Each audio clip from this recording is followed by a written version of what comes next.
থাক না, যে যেরকম করে ভালো থাকতে চায় সে সেরকম করেই ভালো থাক। জানো তো, দিনের শেষে ভালো থাকাটা আর ভালো রাখাটা বেশি জরুরি। কেউ যদি ওইভাবেও ভালো থাকতে পারে তাহলে থাক। নিজেকে নিজের মতো করে গুছিয়ে নিয়ে নিজেকেও ভালো রাখতে হবে।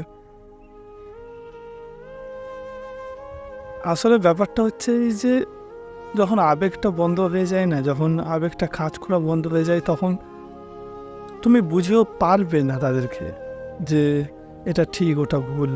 ওটা একটা ভালো লাগা, একটা ভালোবাসা, একটা আবেগ, তোমাকে দেখলে ঝরঝর করে কেঁদে ফেলা, সেই জিনিসটা যখন বন্ধ হয়ে যাবে, যখন চলে যাবে, তারপরে তুমি শত চেষ্টা করেও ওই জিনিসটা ফিরে আনতে পারবে না।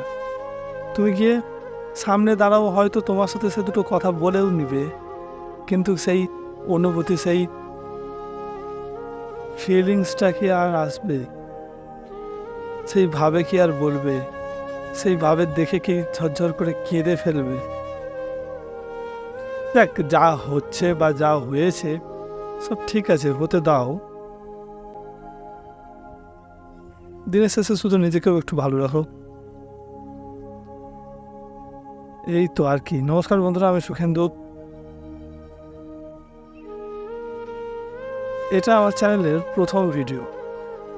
কি বলবো বা কিভাবে শুরু করব কিছুই বুঝে উঠতে পারছিলাম না, তাই এটা ওটা অনেক ভেবে অনেক কিছু খুব কিছু আম, বাদ দিয়ে কাটকুট করে মনে হলো কি যেটা মনে আসছে সেটাই বলি।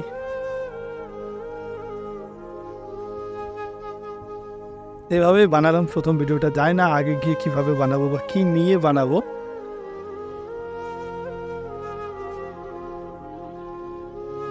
হাসি, কান্না, মজা, সিরিয়াস সব কিছু নিয়ে গুছিয়ে অগোছালোভাবে নিজের মতো করে কিছু একটা করবো। শেষ পর্যন্ত পাশে থাকার জন্য অসংখ্য ধন্যবাদ।